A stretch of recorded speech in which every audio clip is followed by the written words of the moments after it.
Buenos días, Víctor. Buenos días, Gilberto. ¿Me escuchan? ¿Qué tal? Buenos días, profesor. Sí, ya, se Buenos oye bien. días. Perfecto. Gracias. Ahorita Disculpe, iniciamos. Perdón, Gilberto, dígame usted. le llegó mi correo. Es que me ausenté el lunes y el martes porque tuve cirugía el sábado, entonces estaba en reposo total. Ujú.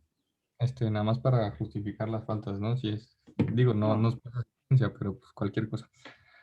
no hay problema, Gilberto, no hay problema. La ventaja es que las clases están grabadas, entonces ahí puede revisar qué fue lo que estuvimos viendo en las clases que usted no haya podido asistir. Ok, gracias, profesor. Ándale, ándale.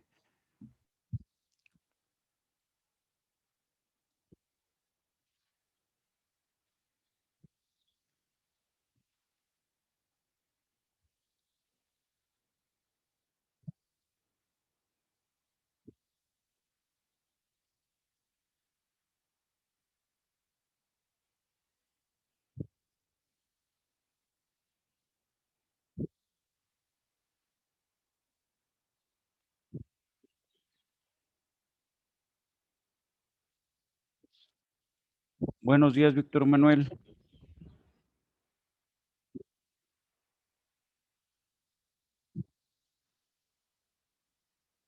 Buenos días, Cristian. Buenos días, Bueno, Francisco. buenos días, profe. Buenos días. Ahorita iniciamos, ¿eh?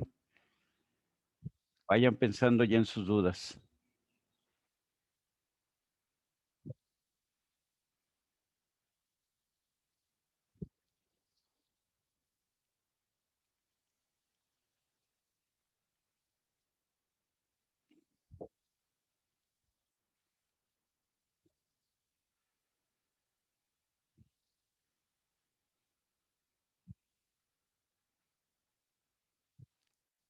Buenos días, Pedro. ¿Cómo estamos? ¿Qué dice?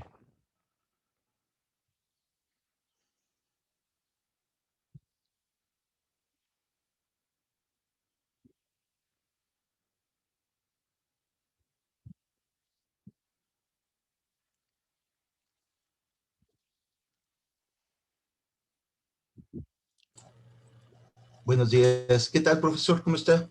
Bien, ¿y usted? Bien, bien. Ya espero haber cubierto los procedimientos adecuados para poder inscribir la materia. Esperemos que sí. Cualquier problema que tenga usted Sí, me dice. sí, espero que no. Tuve broncas con una materia de costos en economía, ¿no? ¿Cómo se llama? Principios de economía, Ujú. que no aparecía en mi plan. Yo me quedé en séptimo semestre, profesor. Me quedé a 3 semestres de terminar con uno que otro hueco, entonces pues es lo que trato de resolver. Usted es generación que, perdón, ¿qué plano? Este es plan el anterior al 2016, ¿no? Yo todavía estaba tomando clases en 2014. Es mi segunda carrera, profesor. Ah, es segunda carrera. Bueno, pues Ujú. si usted es del plan anterior, entonces tienen que hacer los ajustes con respecto al plan 2016, porque ya del plan anterior Ay, prácticamente ya no se están impartiendo las materias. Entonces, por eso luego debe de tener los inconvenientes.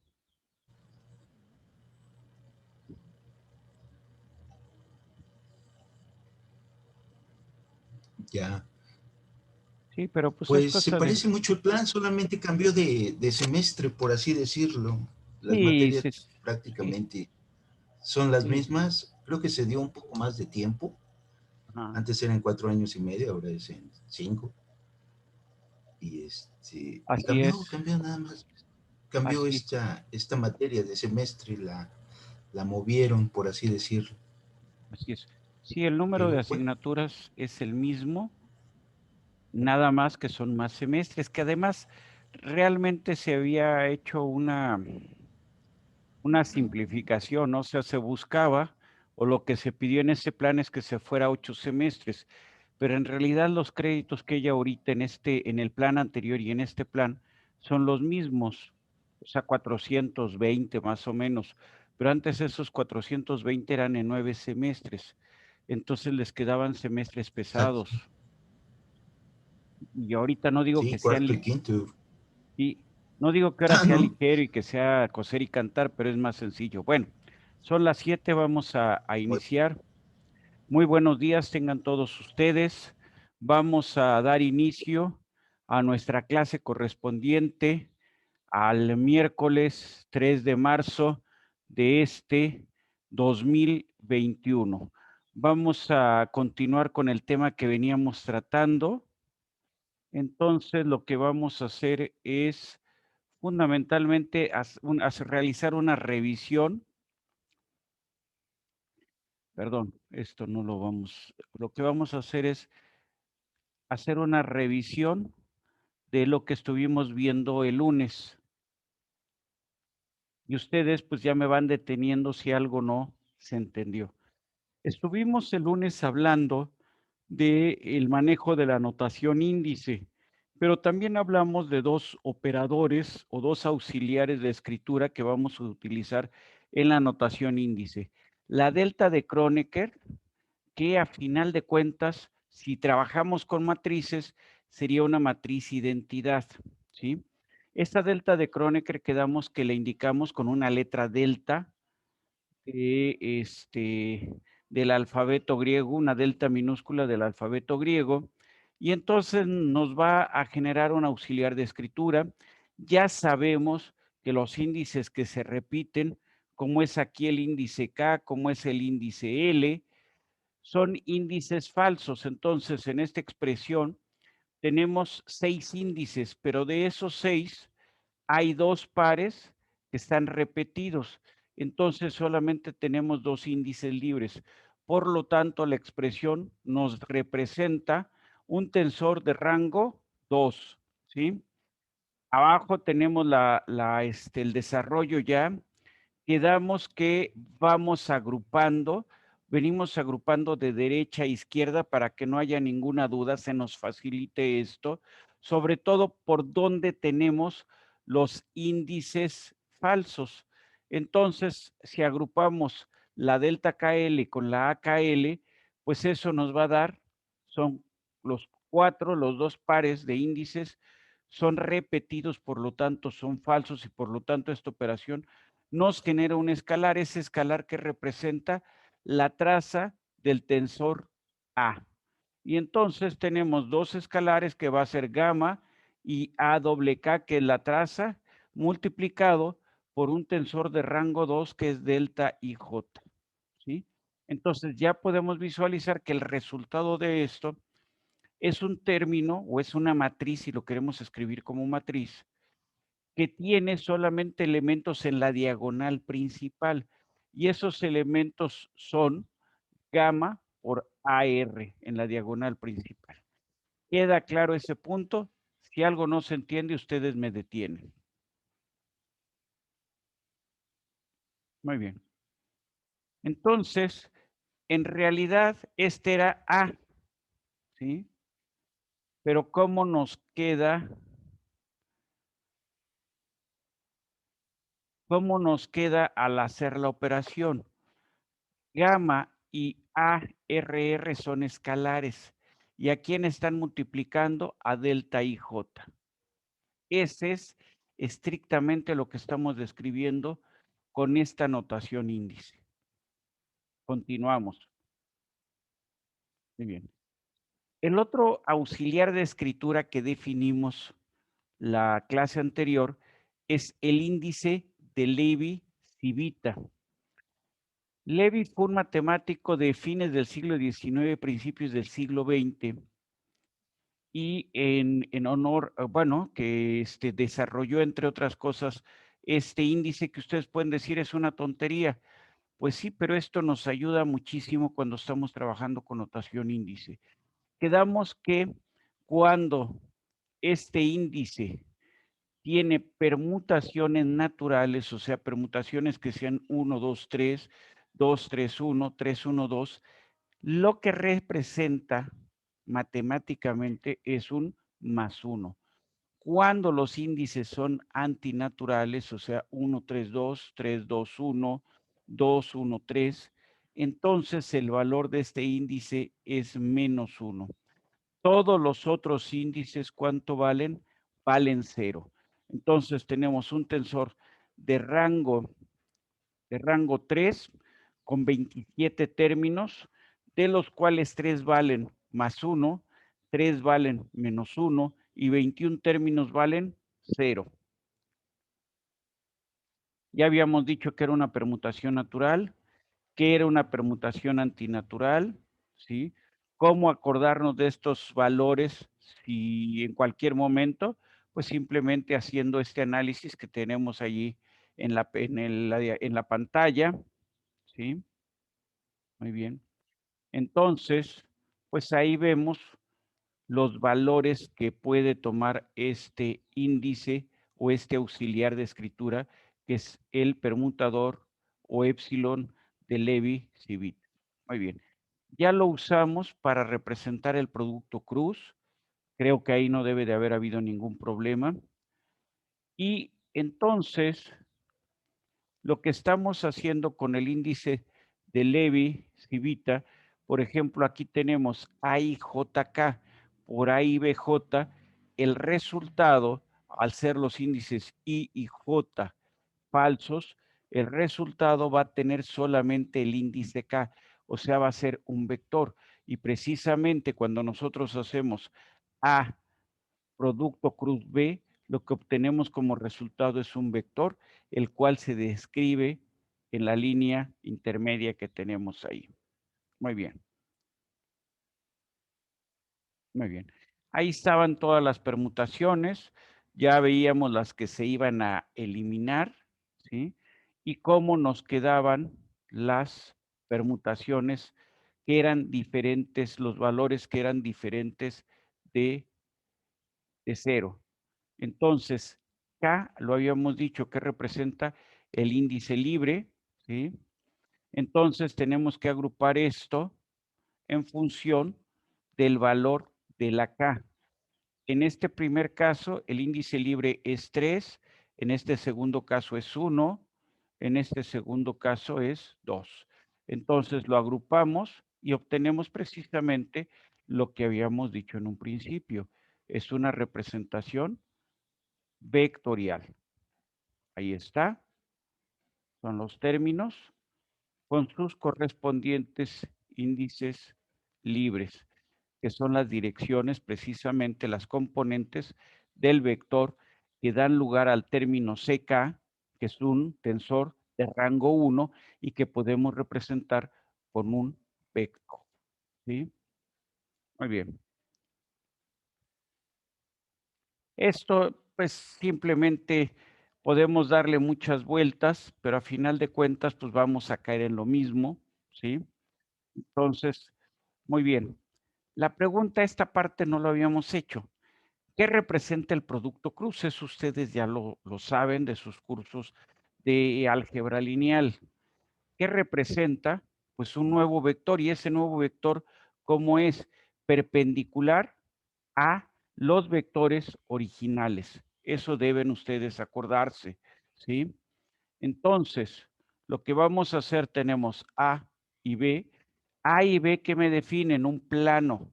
Y entonces, lo que nosotros tenemos es que C va a ser un vector perpendicular a los al plano definido por los vectores originales.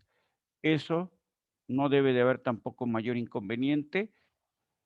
Sabemos que esta C puede ser, vamos a llamarle positiva, como tenemos aquí, pero ¿qué pasa si hacemos B cruz C? Perdón, B cruz A, discúlpenme. En lugar de A cruz B, B cruz A. Pues lo mismo, tenemos un vector que es colineal, pero que ahora apunta en dirección opuesta al que teníamos originalmente. Eso también lo sabemos, cambiar el orden entre los dos vectores, lo que nos hace es cambiar la dirección, ¿sí? O sea, darnos un vector igualmente perpendicular, pero que va en sentido contrario a si mantuviéramos el orden de operación entre los vectores. Muy bien. Muy bien. Perfecto. Entonces, hasta ahí creo que no debemos de tener mayores problemas. ¿Sí? Muy bien. Entonces también tenemos, recordando algunos conceptos, tenemos la magnitud de A cruz B debe ser igual a la magnitud de C. ¿Sí? Entonces tenemos A cruz B, magnitud, es magnitud de A, magnitud de B, seno de teta. Esto ya lo sabemos, ya lo conocemos, no debe de haber problema, lo recordamos simplemente en este momento, ¿sí? Teta, ¿qué viene siendo? Pues el ángulo descrito entre ambos vectores, ¿sí? Entonces tenemos A seno de teta, muy bien, tenemos B, ¿sí? A seno de teta, pues ya tenemos, es este vector en azul, está ahí.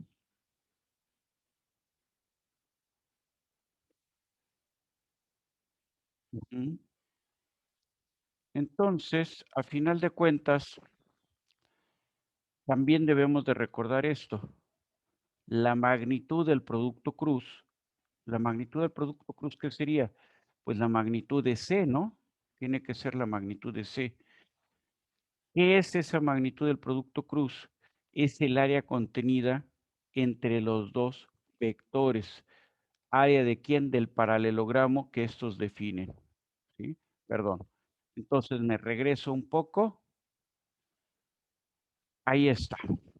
Entonces, si yo hago A, B, ¿sí? Seno de teta, ¿qué es lo que voy a tener? Voy a tener la magnitud del área definida por estos vectores A y B, que es otro concepto que nos conviene recordar, que ya no lo dijeron en nuestro curso previo, pero que vale la pena considerar, ¿sí? Entonces, esto es con lo que terminamos esta parte, ¿sí? La magnitud del producto cruz es el área contenida entre los dos vectores operados. ¿Área de quién? Área del paralelogramo definido a través de esos dos vectores. Muy bien. ¿Alguna duda hasta aquí? De no haber dudas, continuamos entonces. Esta parte la damos por concluida en este momento y vamos entonces a... Voy a cambiar aquí. Cambiamos de presentación. Estábamos en la presentación 3. Muy bien.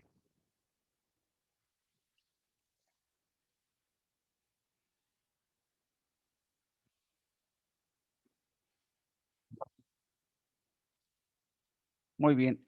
No sé si lo que tienen en su pantalla es una nueva presentación. ¿Es el inicio de una nueva presentación o siguen teniendo lo mismo que tenían? ¿Lo No se mismo? sigue viendo su Muy documentos. bien. Como... A ver, ahí. Ah, ya se ve. Muy bien. Gracias. Muy bien. Bueno, perfecto. Entonces, hasta aquí dejamos la parte de antecedentes, ¿sí? Vamos a entrar ahora sí a lo que es ya el curso. Muy bien. Perfecto. ¿Qué vamos a tratar? Vamos a hablar de cinemática. La cinemática, ¿qué es? Es estudio del movimiento sin atender a las causas que lo provocan. Hasta ahí no tenemos mayor problema. Pero en cinemática del continuo, ¿qué es lo que vamos a hacer? Lo que vamos a hacer es cómo definir o describir el cómo vamos a definir el movimiento de un continuo, ¿sí? ¿Cuál es la metodología? ¿Cuál es el esquema que vamos a seguir para poder definir cómo se mueve un continuo? Recordemos que un continuo es un medio idealizado infinitamente, vamos a decir, ¿cómo pudiéramos llamarle?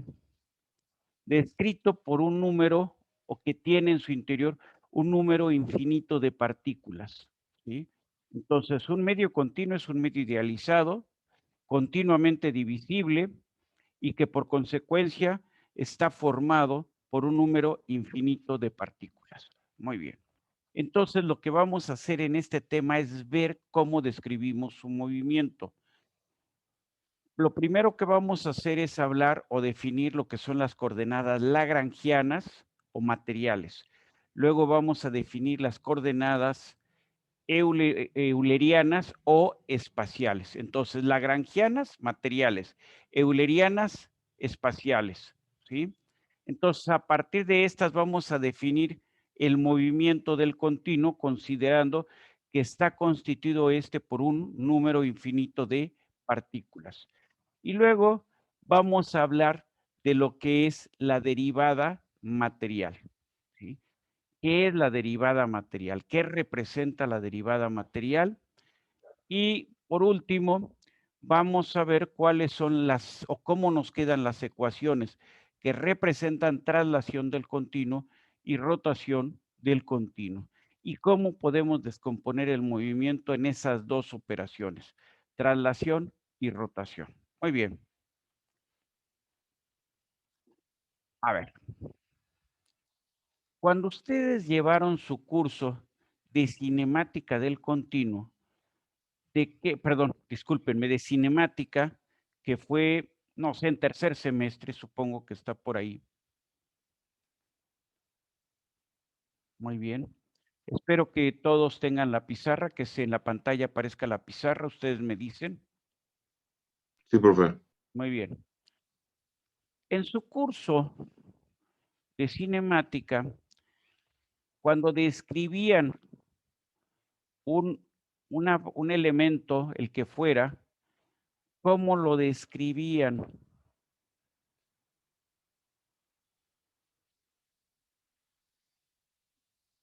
Bueno, yo digo que este elemento lo describían como un sólido rígido, ¿sí? Un elemento rígido. Muy bien. Entonces vamos a pensar en este elemento rígido. Ahí lo tenemos en el dibujo.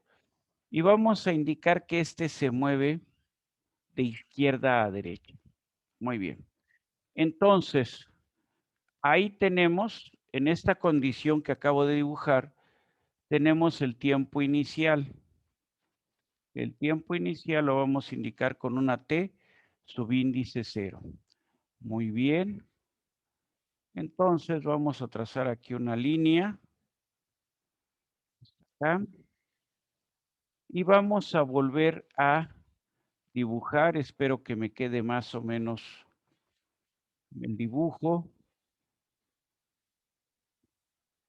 Más o menos ahí se parece, ¿no?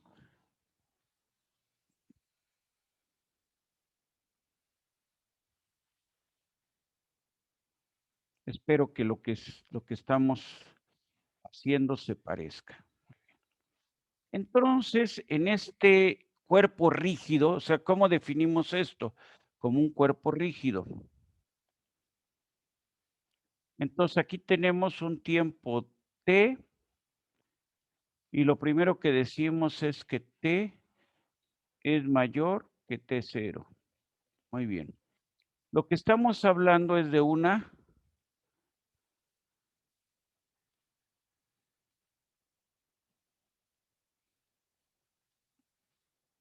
traslación. ¿Estamos de acuerdo? Muy bien. Entonces, nosotros lo que vamos a definir es un centroide en este cuerpo. Pues para no perderme en el desarrollo del centroide, lo que voy a hacer es trazar dos líneas aquí.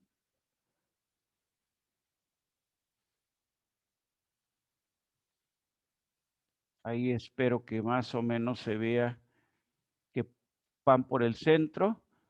Aquí voy a hacer lo mismo. Y entonces el movimiento de esto que es un cuerpo rígido, nosotros en nuestro curso de cinemática hablamos de un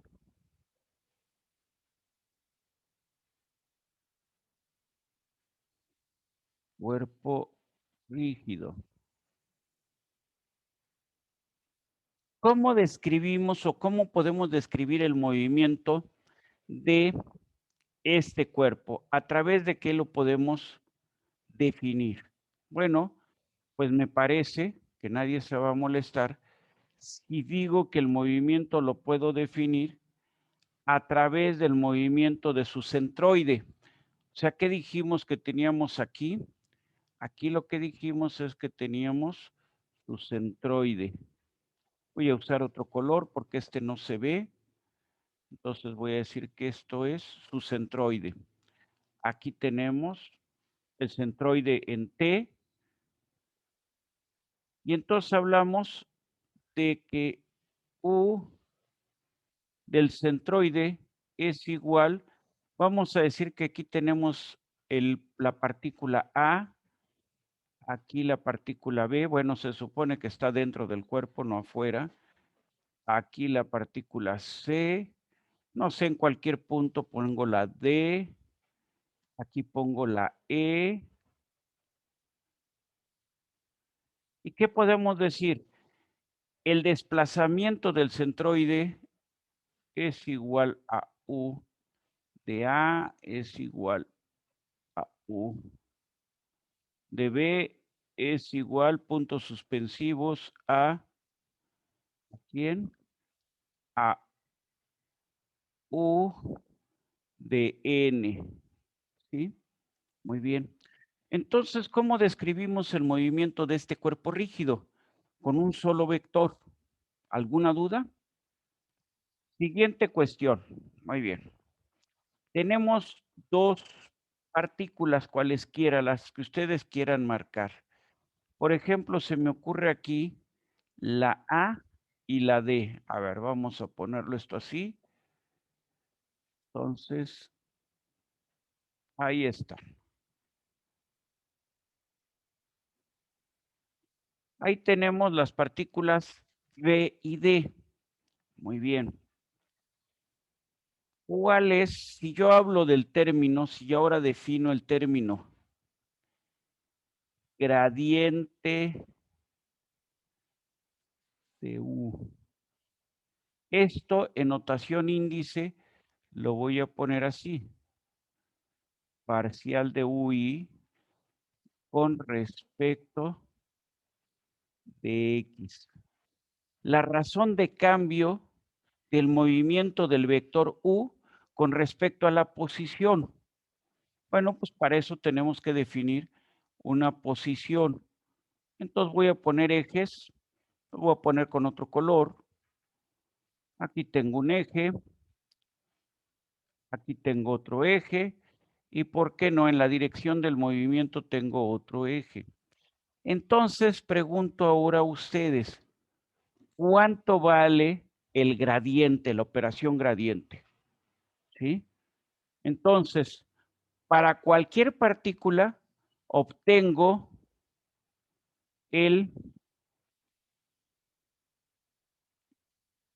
la parcial. ¿Cuánto va a valer este gradiente? Para empezar, el gradiente, ¿cómo lo voy a poner? Ya lo describí aquí en notación índice. ¿Cómo son los índices que puse aquí? Diferentes, ¿no? Entonces, el gradiente de U, pues lo tengo que representar ¿con quién? Con un tensor de qué rango. ¿Qué me dicen ustedes? ¿Quién me ayuda? ¿Qué rango ¿De va a rango tener? 2? Así es. Así es. De rango 2. ¿Cómo lo voy a escribir? Bueno, entonces voy a tener que poner parcial componente de 1. Tenemos ejes X1, X2 y X3. Cuando hablo del vector U, el vector UI tiene componente en 1, perdón, en 1, componente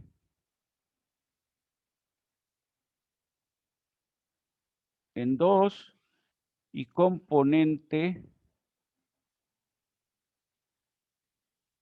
en 3. Entonces, estamos suponiendo que UI es una función de quién? De posición y de tiempo. Cuando saco el gradiente, estoy sacando la razón de cambio con respecto a la posición. Entonces tiene 9 términos, como ustedes lo acaban de comentar.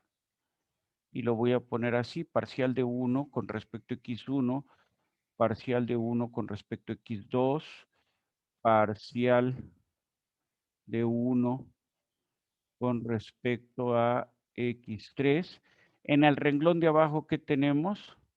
Parcial de la componente 2 del vector u con respecto de x1, parcial de la componente 2 del vector u con respecto a x2 y por último parcial, a ver, permítanme tantito para ver, ahí está, parcial de la componente 2 con respecto de x3 y por último el último renglón va a ser parcial de la componente 3 del vector con respecto al eje 1 con respecto al eje 2 y con respecto al eje 3. Ahí tenemos nuestro tensor de segundo rango o de segundo orden. Muy bien. ¿Qué aprovecho para representarlo?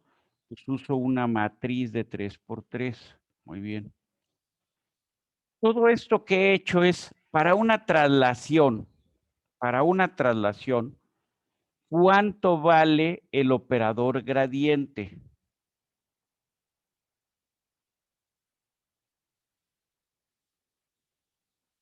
¿Cuánto vale?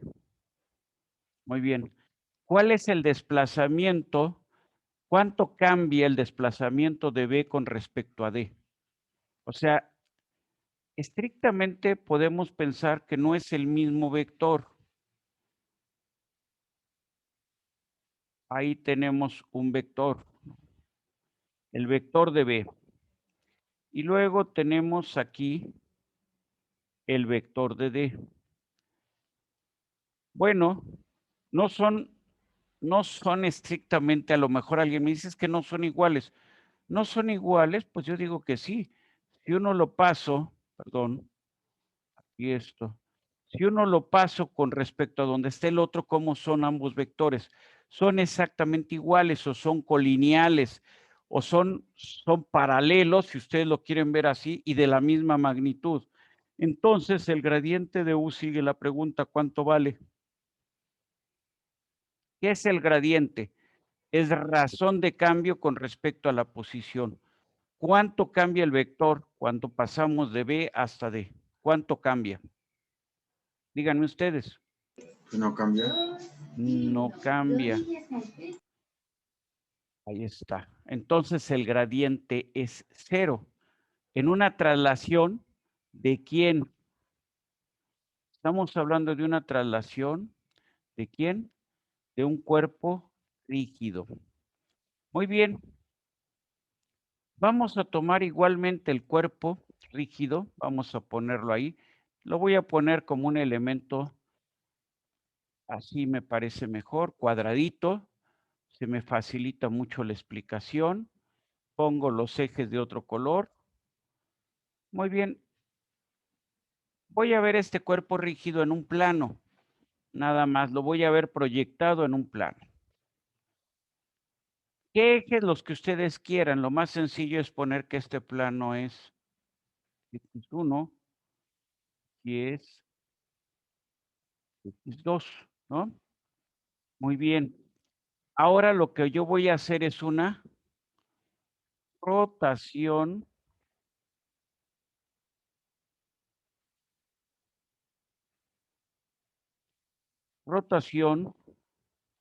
de cuerpo rígido. Muy bien. Entonces, de nuevo, marco mi centroide.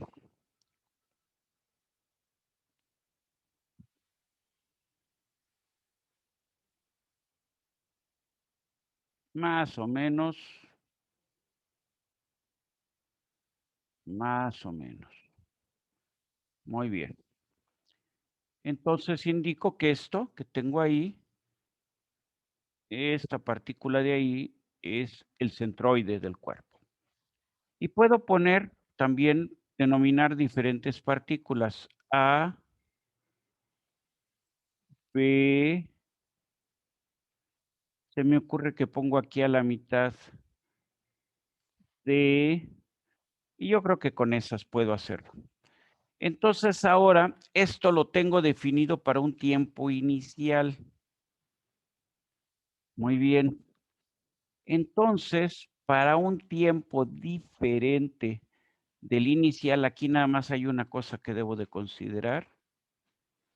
Que esto va a girar alrededor de quién? De la referencia. Entonces ahí tengo la referencia. Entonces eso gira alrededor de la referencia. Muy bien. Para que no se confunda, uso un color diferente y voy a...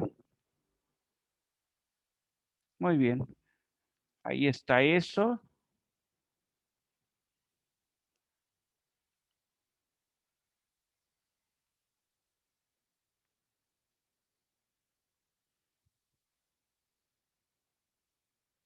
Me quedó media fea mi figura, pero espero que estén ustedes conformes, ¿no?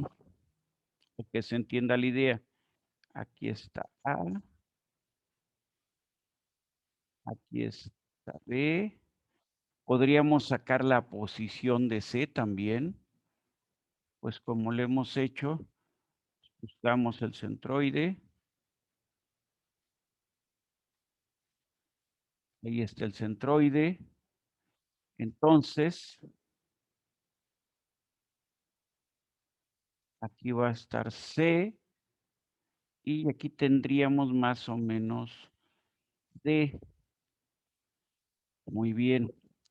Entonces, ahora, con otro color, marco los vectores de desplazamiento. A lo mejor ahí es donde voy a tener un poquito de inconveniente.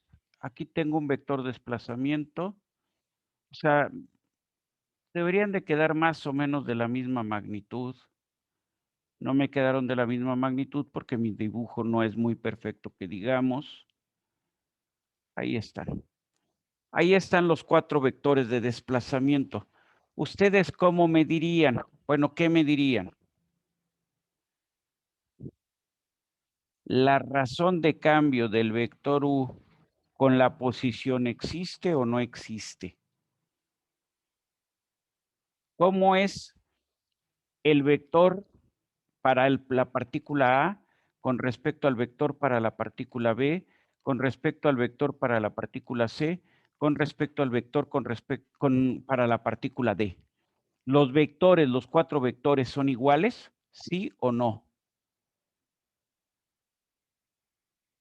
¿Son iguales? No. ¿Tienen la misma orientación? Pueden tener o deben tener la misma magnitud seguramente. Bueno, ahí tengo mis serias reservas. Entonces, pero empecemos con esto. ¿Tienen la misma magnitud? Bueno, ¿tienen la misma orientación? No. No.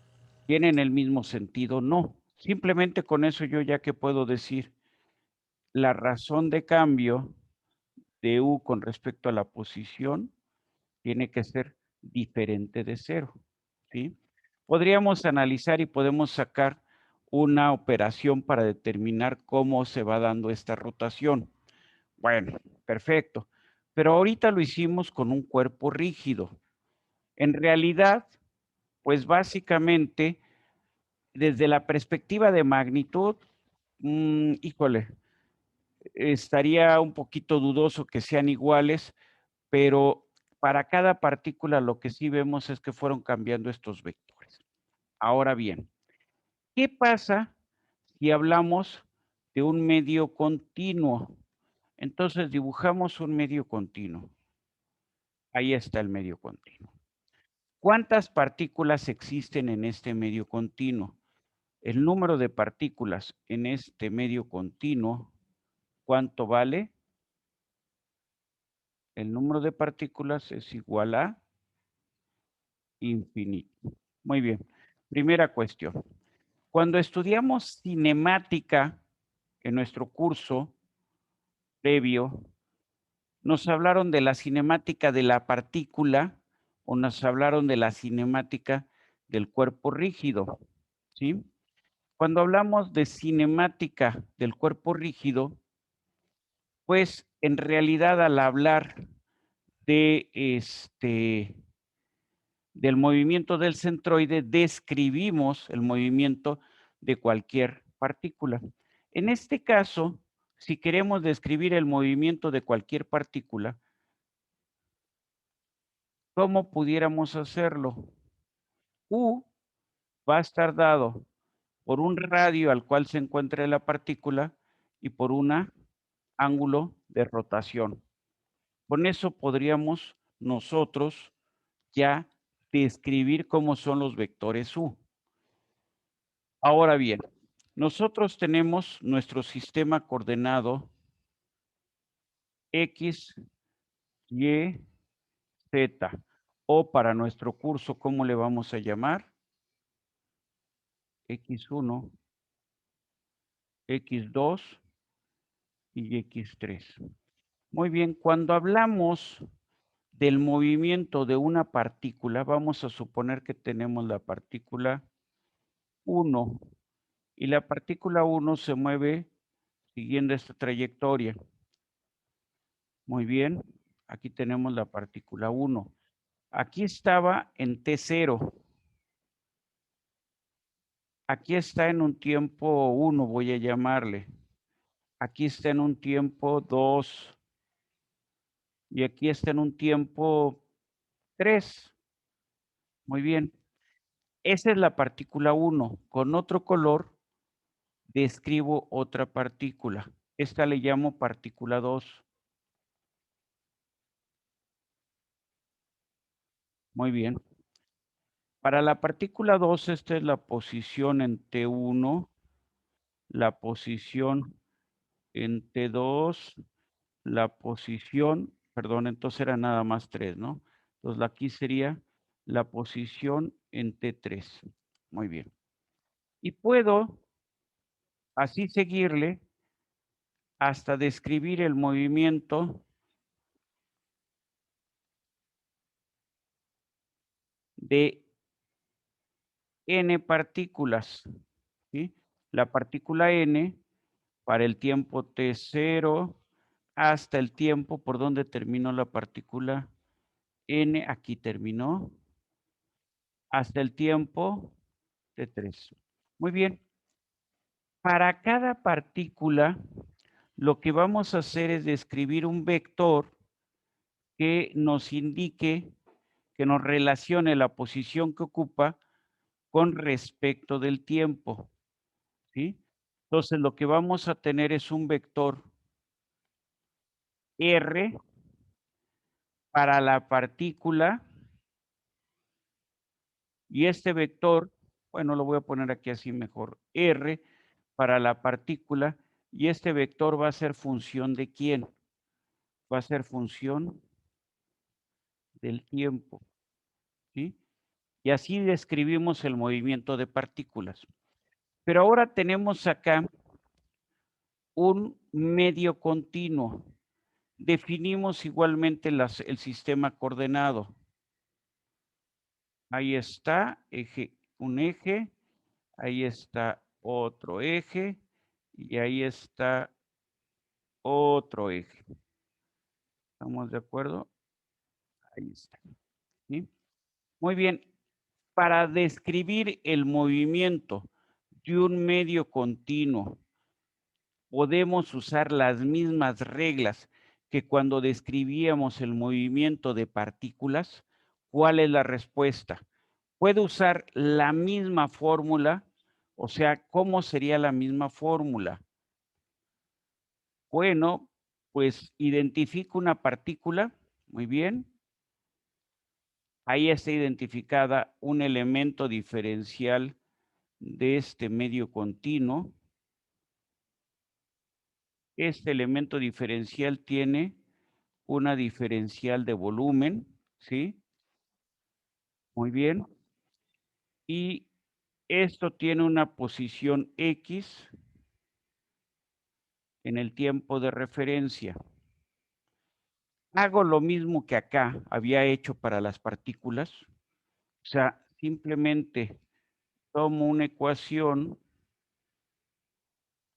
que me vaya describiendo la trayectoria de la partícula en el tiempo.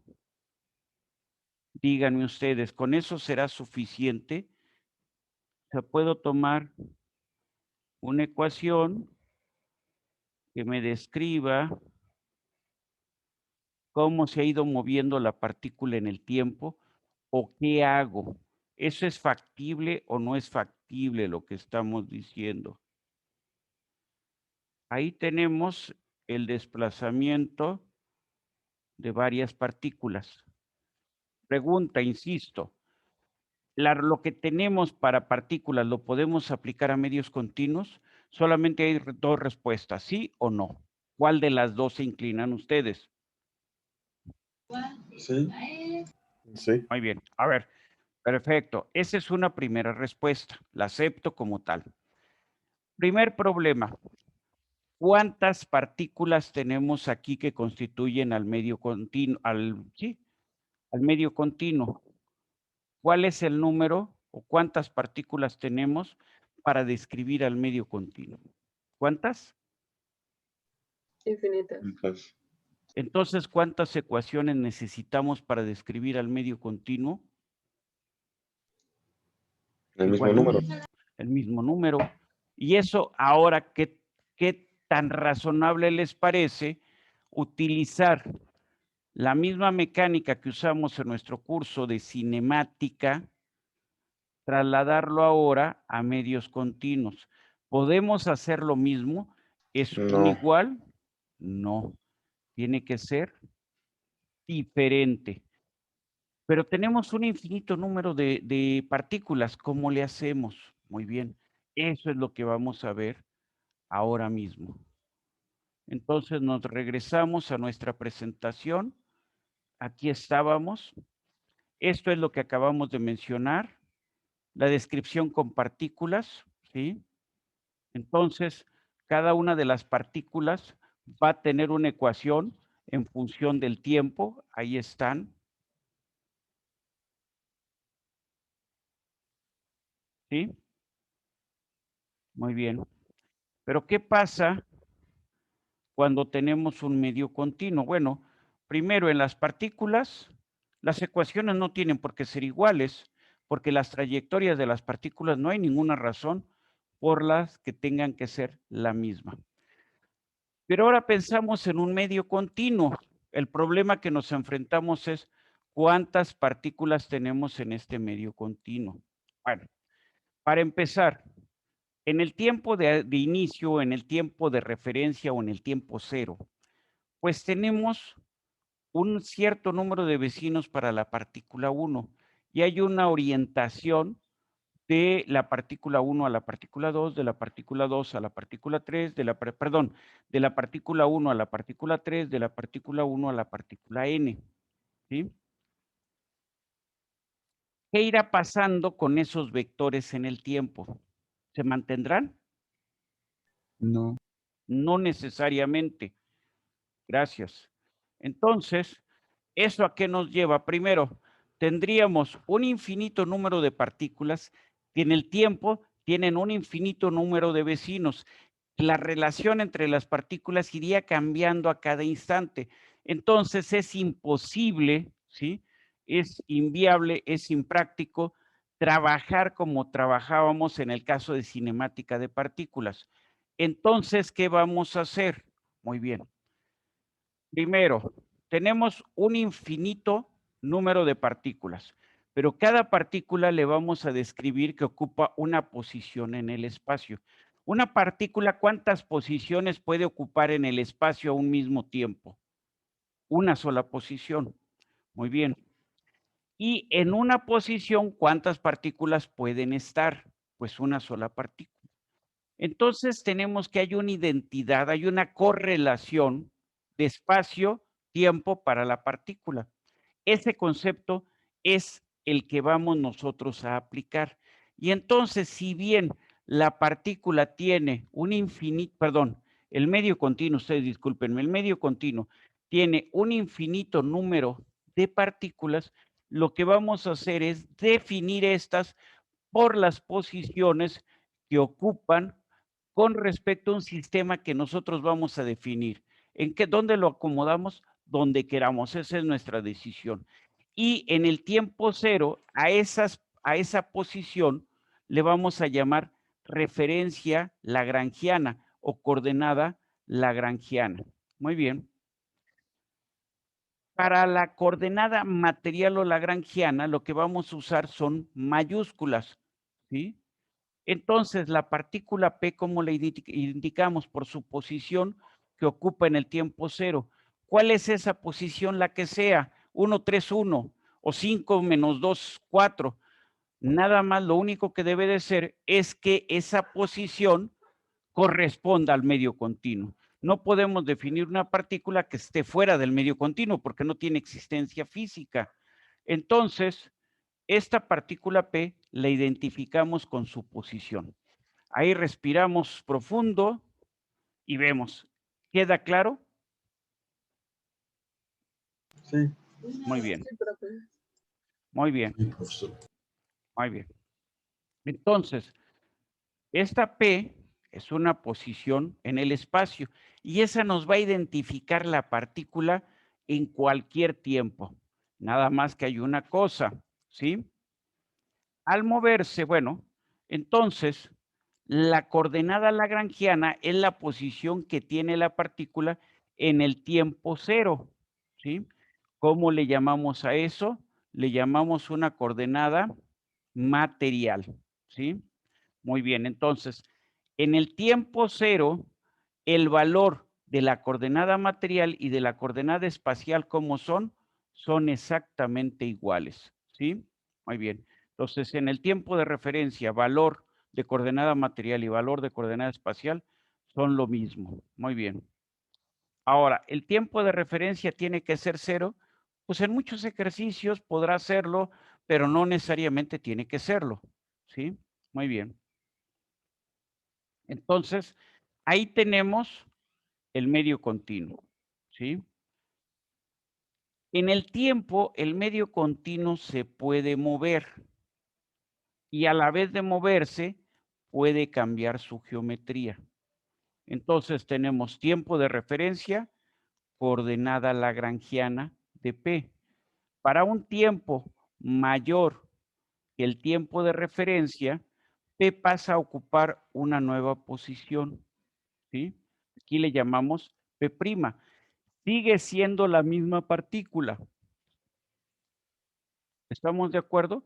Pero lo que ha pasado, lo que sucede, es que ha cambiado de su posición inicial al variar el tiempo. Muy bien. En este caso, para un tiempo mayor que el tiempo de inicial, pues ahora ya no indicamos la nueva posición con una coordenada lagrangiana, sino para cualquier tiempo mayor que t0, vamos a indicar con una referencia euleriana, o sea, espacial. Muy bien. Entonces, X minúsculas, siempre en el curso nos vamos a referir a coordenadas espaciales. Muy bien. Bueno, entonces, con estas coordenadas espaciales localizamos el cuerpo, localizamos cada una de sus partículas para tiempos mayores que el tiempo de referencia, ¿sí? Muy bien. Ahí tenemos X, minúscula es la coordenada espacial. Muy bien. Continuamos. Ahí está la coordenada espacial. Entonces, si tenemos la posición inicial que se describe con la coordenada lagrangiana, ¿sí? Y representan la posición que la partícula guardaba o tenía en el tiempo de referencia.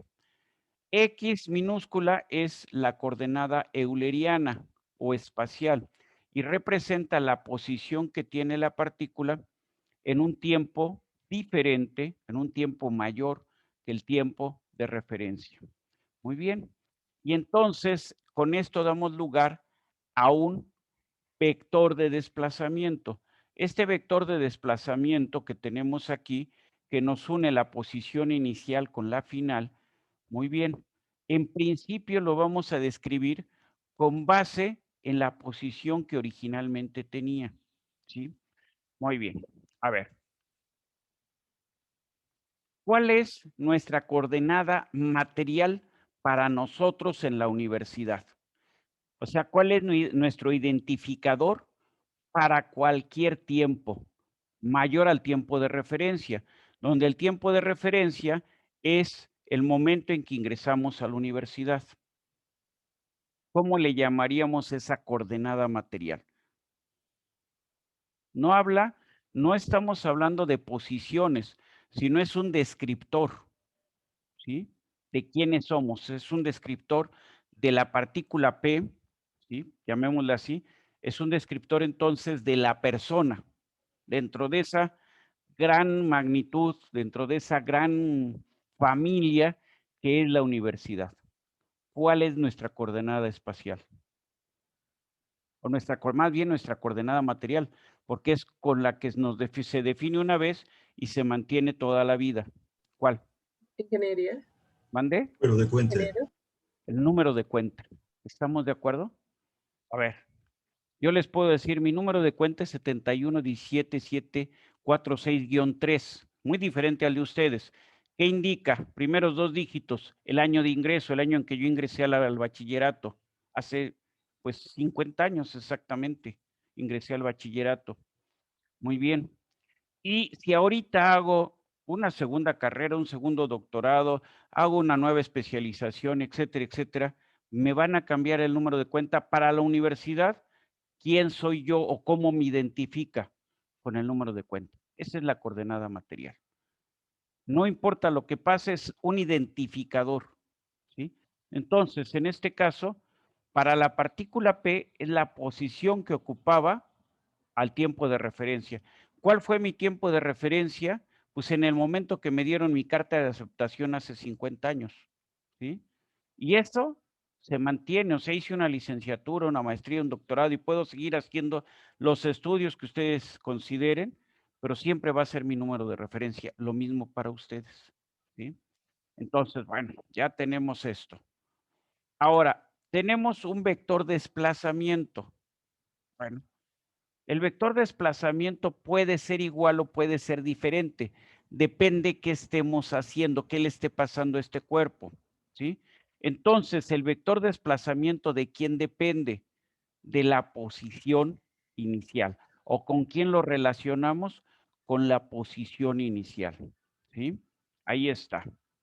Muy bien.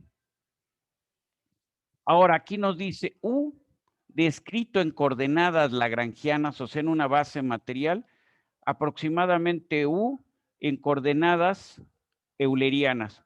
Esto solamente es, más o menos se puede considerar cuando son desplazamientos muy pequeñitos, ¿sí? De ahí en fuera, cada uno tiene su propio descriptor, ¿sí? Muy bien. Entonces, ¿qué va a hacer esta U? Pues si lo vemos vectorialmente, U de X, T es igual a X minúscula, o sea, el vector X minúscula, que es la coordenada euleriana, menos el vector X mayúscula, que es la coordenada lagrangiana, ¿sí? Y entonces con esto describimos lo que son las ecuaciones de trayectoria. Ya tenemos un avance el día de hoy.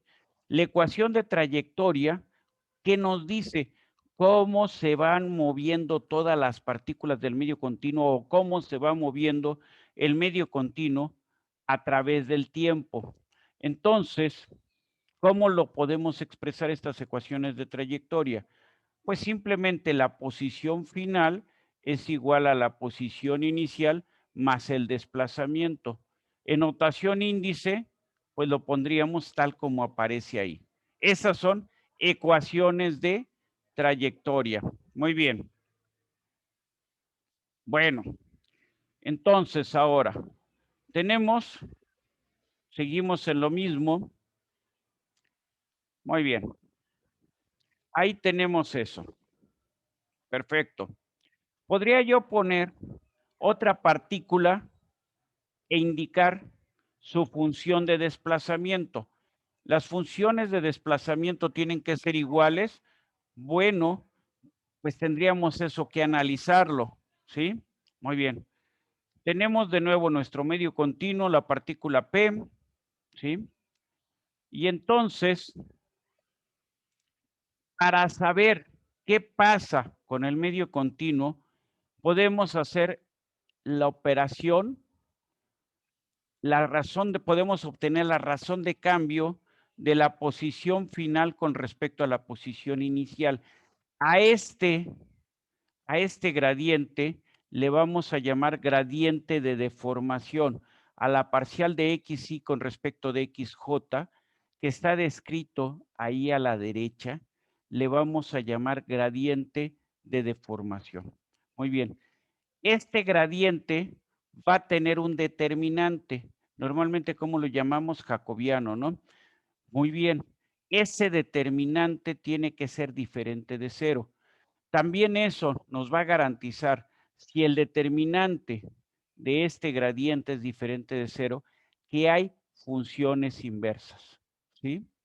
No sé si estamos de acuerdo. Entonces, yo tengo, hace rato habíamos definido las ecuaciones de trayectoria. Me voy a ir a la pizarra para que quede claro eso de las funciones inversas. Muy bien. Entonces, vamos a verlo aquí. Tenemos nuestro medio continuo, ahí está. Tenemos nuestro sistema coordenado. Ahí está nuestro sistema coordenado, medio chueco, pero ahí está. Muy bien. El medio continuo,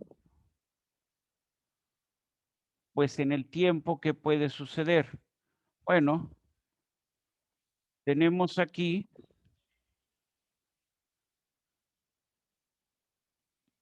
T0 y aquí tenemos T. Luego, ¿qué habíamos dicho? ¿Cómo vamos a identificar todas y cada una de las partículas de este medio continuo? Lo vamos a identificar por su coordenada cuando en el tiempo de referencia. Y entonces, cada elemento de este medio continuo tiene un volumen. Aquí tengo un elemento y este tiene un volumen diferencial. Luego, consideramos ahora la partícula, ¿cómo le habíamos llamado? P.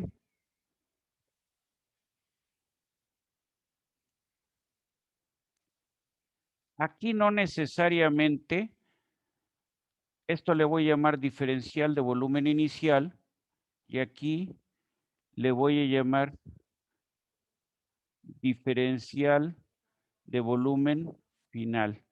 Las diferenciales de volumen tienen que ser iguales, no necesariamente. Luego,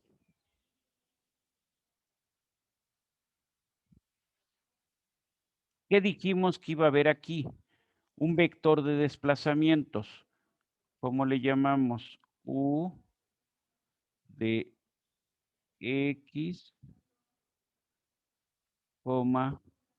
T. Muy bien. Pero ahora vamos a considerar una vecina. Muy bien, vamos a poner con otro color a la vecina. Aquí tenemos una partícula que es vecina a la que estábamos analizando posteriormente, perdón, originalmente. Esta es la partícula Q. Muy bien. De P a Q, ¿qué va a haber o qué es lo que podemos indicar que existe? Bueno, con otro color porque si no se va a perder. Entonces, de una a otra partícula, ¿qué es lo que tenemos? Lo que existe es una diferencial de desplazamiento. recordemos, para el tiempo t la posición está dada como una coordenada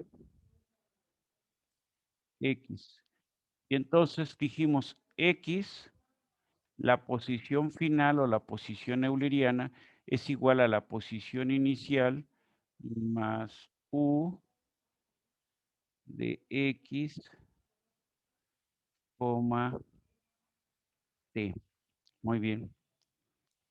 Ahora, tenemos esta partícula q. Bueno, la voy a poner ahí para que quede claro. Esta es u de x más diferencial de x, ¿estamos de acuerdo? ¿Y cómo le vamos a indicar? Bueno, entonces ahora aquí lo que tenemos es la partícula Q. Aquí tenemos la partícula Q en el tiempo t. Muy bien. ¿Cómo vamos a indicar la distancia que existe ahora? Muy bien. ¿Cómo se va a llamar esta variable? Diferencial de x. ¿Sí? ¿Hay alguna duda hasta ahí? Y entonces, ¿cuánto vale la diferencial de x? La diferencial de x, si hacemos una suma vectorial, va a ser x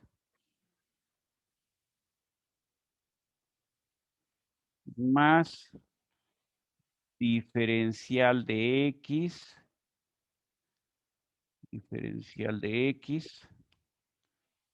más u de x más diferencial de x, t.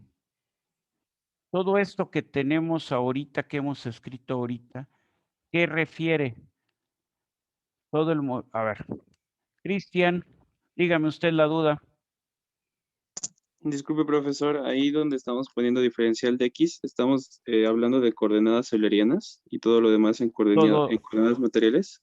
el único que está en coordenadas eulerianas, hasta el momento, déjeme subrayarlo, es este.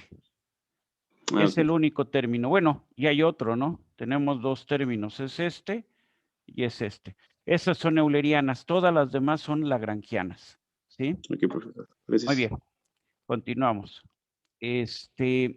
Entonces, esto es, si quieren lo voy a marcar así, es es este movimiento aquí, más este movimiento acá, más este movimiento aquí. La suma de esos tres vectores, ahí tengo, ¿no? Ahora, ¿qué le voy a restar? Menos, muy bien, ¿menos qué? Menos lo voy a poner abajo porque no me va a alcanzar acá arriba. Ahora es x, o sea, me muevo del origen hasta este punto, hasta P. Y luego de P me muevo a la nueva posición a la que llamamos P', y este es Q', ¿no? Entonces va a ser X, qué feo está la mi X. Perdónenme, lo que estoy queriendo hacer regresando, pero me tardo más así. Entonces, menos X, que sería el vector del origen hasta P, más U de X, T. Ponemos aquí el resultado de la operación. Bueno, en el primer término aparece X y aquí aparece en el segundo término X. ¿Y qué más? Pues nada más, se cancela eso, nada más. Muy bien. Y entonces ponemos ahora diferencial de X. ¿Qué es la diferencial de X? La distancia final. Véanlo como un vector, no como un escalar. ¿Sí? Entonces, ese vector es igual a ¿cuánto? Es igual a dx más, voy a poner aquí un paréntesis, u de x más diferencial de x, coma, t menos u de x, coma, t. Entonces, al término u de x, perdón, que luego me quedan las cosas muy feas y no me gusta a mí cómo quedan. U de x más diferencial de x, coma, t menos u de x, coma, t. ¿Cómo lo puedo escribir esto? Bueno, a ver, ¿qué estamos haciendo? Voy a marcarlo con otro color. Estamos tomando este vector y le estamos restando este vector. ¿Sí? ¿Qué podemos hacer o cómo lo podemos describir? Esto es igual a la razón de cambio del vector u considerando el intervalo. El intervalo, o sea, sería la distancia entre ambas partículas. Muy bien, entonces, con esto podemos escribir así, sustituyendo, podemos escribir así. Dx es igual a dx más, puedo ponerlo así también, la parcial de u con respecto de x diferencial de x. ¿Qué es lo que estoy diciendo? El vector final es igual al vector inicial más la razón de cambio del vector u, que es el vector de desplazamientos. Entonces tenemos el vector u, que es el vector desplazamiento. Entonces, más la razón de cambio del vector desplazamientos en el intervalo, considerando el intervalo que estamos recorriendo. O sea, ¿cómo cambia ese vector u al pasar de P a Q? Es lo que estamos diciendo. Y entonces, esta ecuación vamos a llamarla ecuación 1, la podemos escribir así. X menos dx entre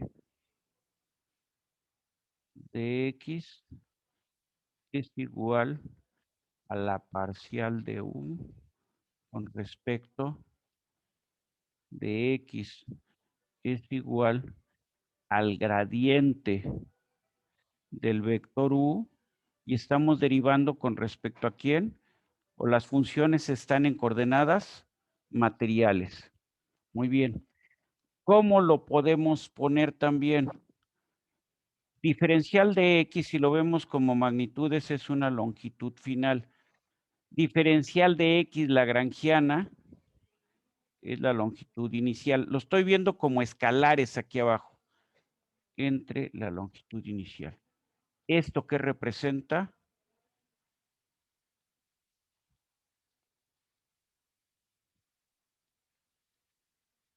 Muy bien.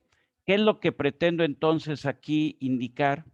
Que este gradiente de U es un índice de ¿quién? De la deformación del cuerpo. ¿A través de quién tenemos la deformación? A través del gradiente de U. Hace rato habíamos hablado de la traslación.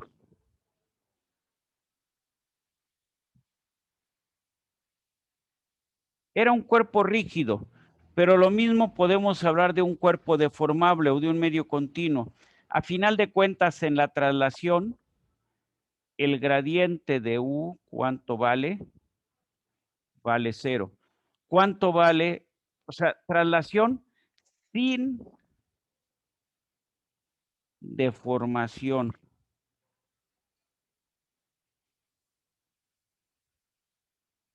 No sé si estamos de acuerdo, ¿sí? Solamente hay traslación, no hay deformación, ¿sí? ¿Queda la idea? No queda la idea.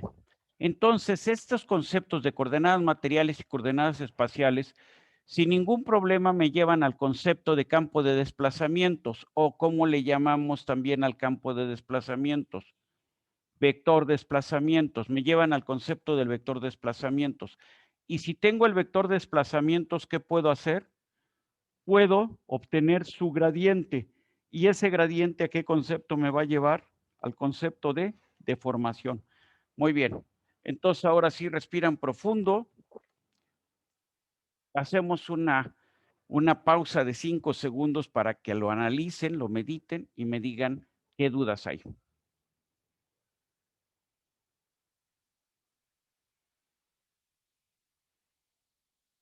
Muy bien. Si no hay dudas, porque nadie abrió el micrófono, entonces estoy pensando que no hay dudas, regreso a donde estábamos, ¿sí?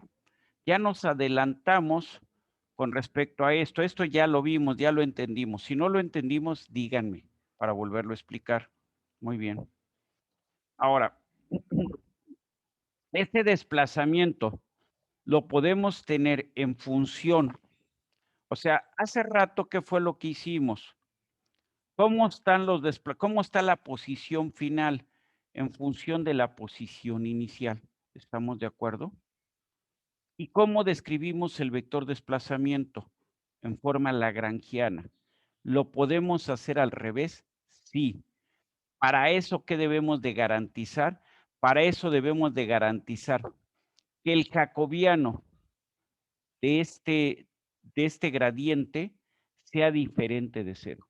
Siempre que este jacobiano sea diferente de 0, hay funciones inversas. Si este es igual a 0, no hay funciones inversas. Sean las que ustedes consideren, sean las que ustedes hayan definido, sea lo que sea, siempre el determinante del gradiente, ¿sí? Del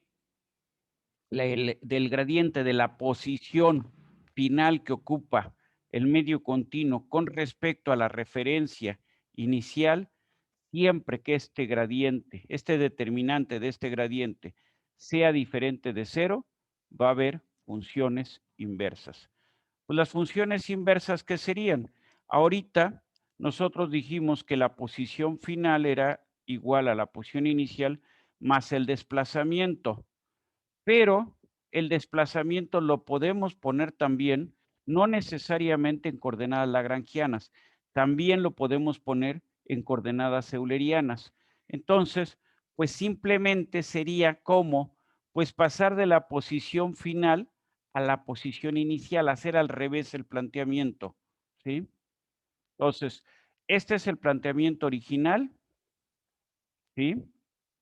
Ahí lo tenemos. ¿Qué podemos hacer? Pues podemos despejar, ¿no?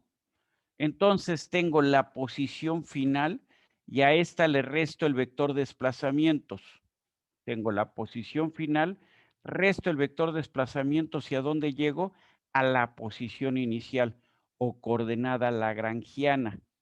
Entonces, aquí tenemos lo que son las funciones inversas, ¿sí?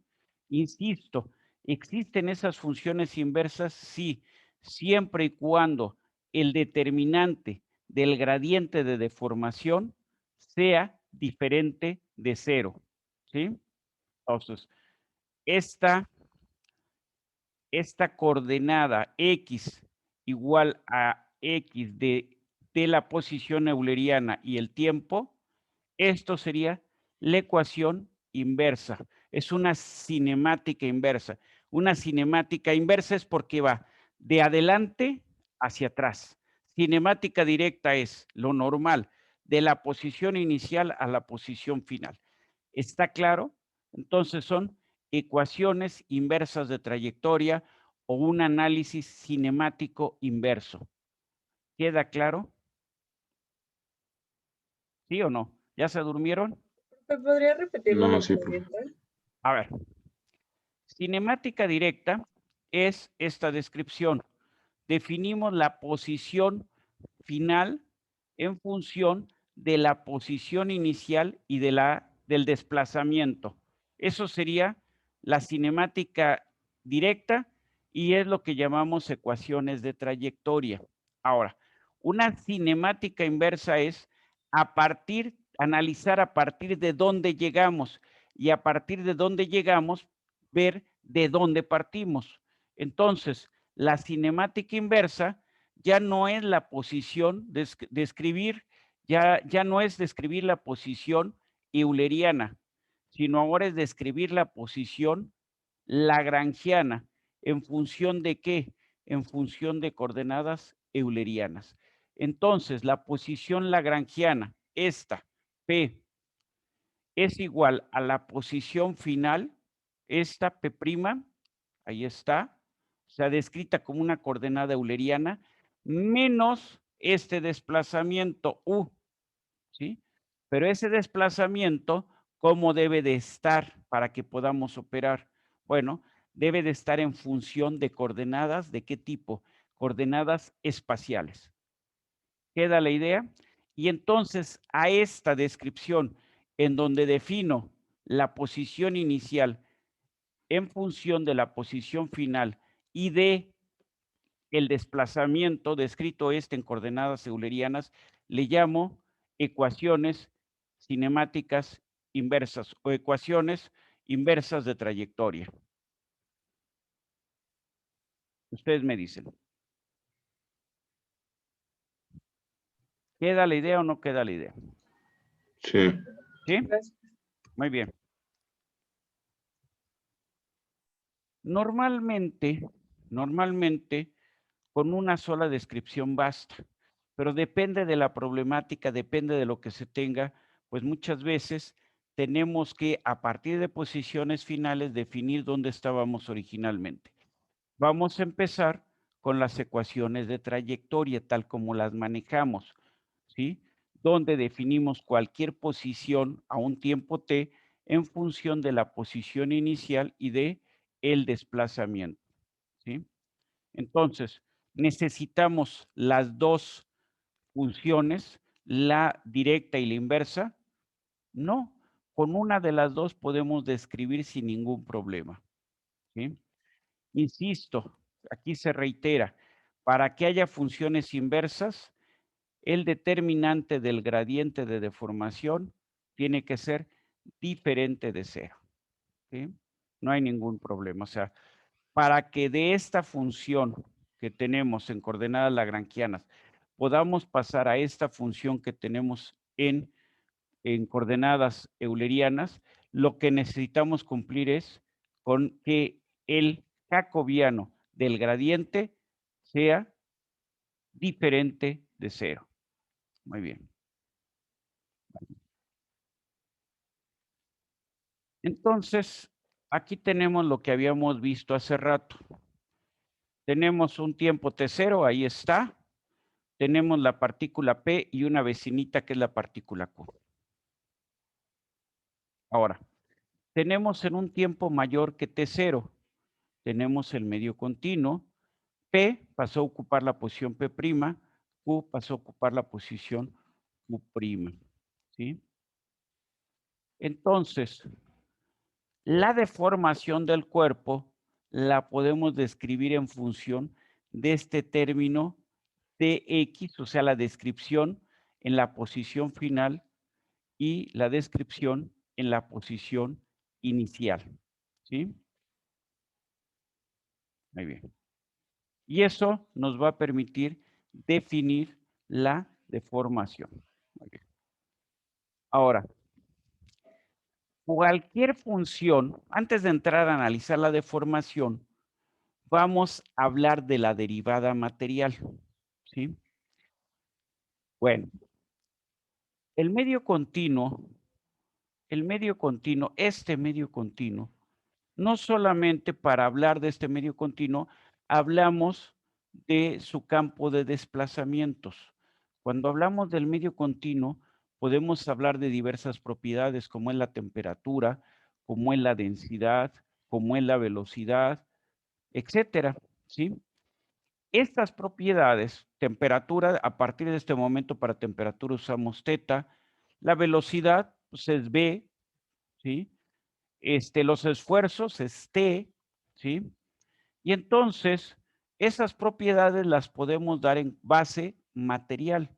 Y entonces, lo que vamos a hablar es de una derivada material. Esa derivada material, ¿qué representa? Es la razón de cambio de una propiedad en la partícula o para la partícula. Entonces, esta partícula P a un tiempo T0 tiene una temperatura θ0. La misma partícula que ahora indicamos con P', en un tiempo T diferente de T0, mayor que T0, pues va a tener la temperatura, va a tener una temperatura que es función o que depende del tiempo en el cual nos encontramos, por ejemplo, ¿sí? Y entonces, a esa razón de cambio de la temperatura, por ejemplo, de una propiedad, la que sea, temperatura, velocidad, densidad, esfuerzo, lo que sea, a la razón de cambio de esa propiedad en el tiempo, le llamamos derivada material. Entonces, en lugar de partículas hablamos de nosotros, ¿sí? Para hablar de las calificaciones o de cómo cambian las calificaciones, ¿qué sería lo adecuado? Hablar de las calificaciones del grupo 3 de elementos de mecánica de medio continuo o hablar de las calificaciones de Cristian, de Ernesto o de cualquiera de ustedes. ¿Qué tendría sentido? A ver, desde un punto de vista estadístico, el tomar las calificaciones de todo el grupo y decir que suben o que bajan, está bien, muy bien, es para un estudio estadístico. Pero a ustedes creo que normalmente no son las estadísticas lo que les interesa. No les interesa que pase el 90% del grupo. ¿Qué les interesa? ¿Qué les interesa? ¿Que el 80% del grupo saque 10? ¿O les interesa eso o qué les interesa? Ustedes digan. Nosotros. Pues claro, o sea, lo que vamos, lo que necesitamos es qué pasa con nosotros, esa es la derivada material, ¿sí? Es de una propiedad, la que ustedes quieran es cómo varía la propiedad para la partícula, ¿sí? Es una identidad de la partícula. O sea, el cuerpo puede deformarse, no deformarse, cambiar el volumen, no cambiar el volumen, aumentar la temperatura, disminuir la temperatura, pues qué bueno, pero a mí lo que me interesa es como partícula, ¿qué está sucediendo? ¿Sí? Yo creo que esto lo veríamos así. Si yo estoy analizando cualquier fenómeno, pues no me interesa la generalidad del fenómeno, sino normalmente me interesa lo que sucede en ciertas coordenadas, ¿sí? Por ejemplo, pensemos en un elemento mecánico, un eje. Bueno, pues podríamos pensar en todo el eje, pero a mí me interesaría más saber dónde tengo la mayor solicitación en el eje, ¿sí? ¿Por qué? Porque eso ¿de qué me sirve que todo el eje pues pueda soportar la carga, pero hay un punto que no la puede soportar? ¿Eso en qué se va a traducir? Pues en que se rompa, ¿sí? Entonces, la derivada material nos permite verificar qué está sucediendo partícula por partícula, ¿sí? Entonces, para hablar de derivada material, vamos a usar una D mayúscula. Esta es la descripción, el descriptor de derivada material.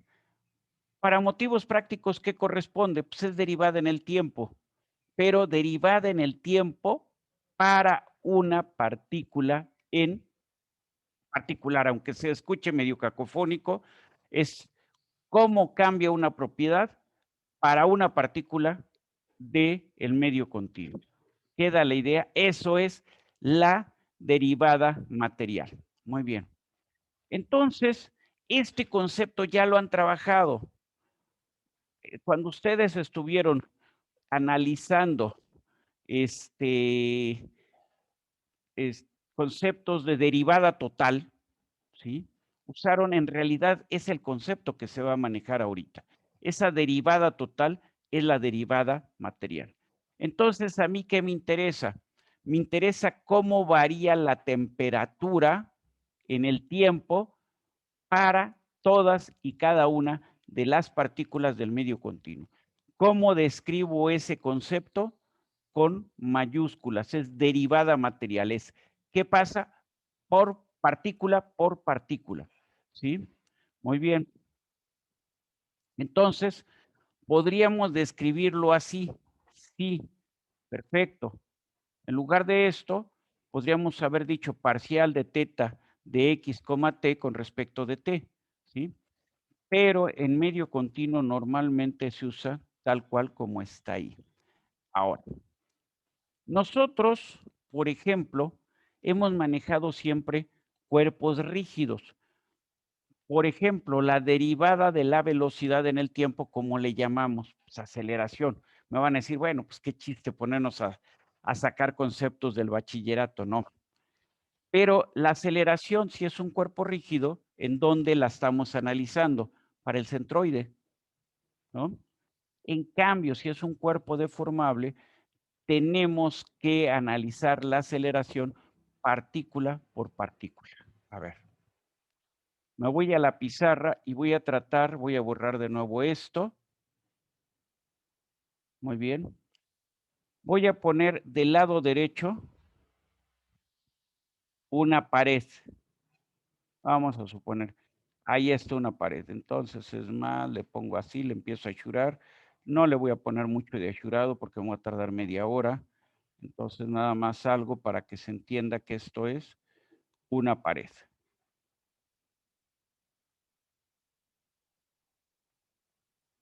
Muy bien. Se entiende ahí que es una pared. Bueno. Entonces, supongan ustedes que estamos ya en el fin de semana y que están jugando con globos. Bueno, me van a decir, bueno, esos son juegos de niños. En este caso, tómenme la palabra. Entonces, bueno, mi globo está muy feo, lo voy a borrar. Vamos a ponerlo más bonito. Hoy me volvió a quedar bien feo. Si a la tercera, si ahorita no me queda, ya lo dejamos así. Muy bien. No me quedó muy bonito, pero vamos a ver. Lo tomamos y lo lanzamos rumbo a la pared. ¿Qué le va a pasar al globo? Bueno, el globo va lleno de agua, ¿sí? Para que se lo imaginen bien clarito. Entonces aquí le pongo a este globo, lo lleno con agua y lo aviento. ¿Qué va a pasar con el globo cuando lo aviento, cuando lo lanzo? Pues el globo es un material, es un elemento, es un cuerpo deformable.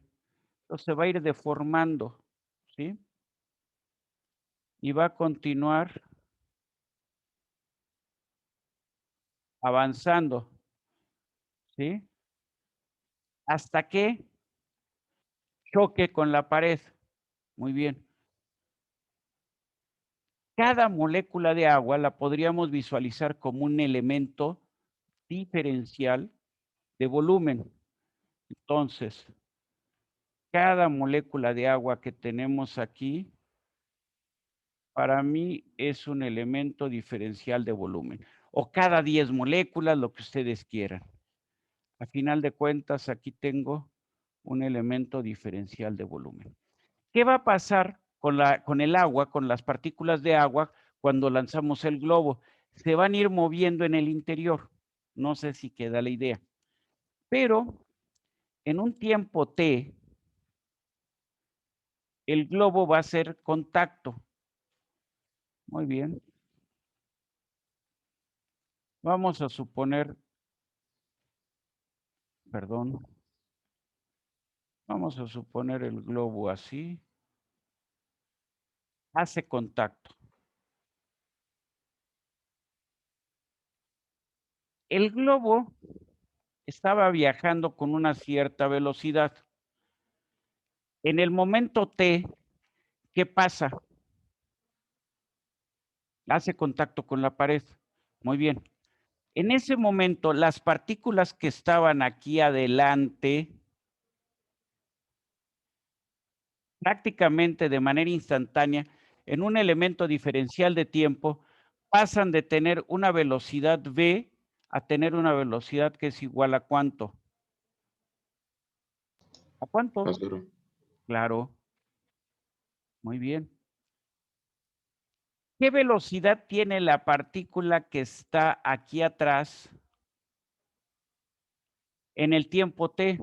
Pues sigue Distinto de teniendo, 0. distinta de 0, sigue teniendo la velocidad v. No sé si estamos de acuerdo. Y Sí. entonces, estamos de acuerdo, ¿no? Y entonces lo que va a pasar es que hay una onda que se empieza a mover hacia atrás. No sé si queda claro esto. Hay una onda que se mueve hacia atrás. ¿Qué representa esa onda? Pues que enfrénense, deténganse todos. ¿Por qué? Pues porque ya no pudimos avanzar.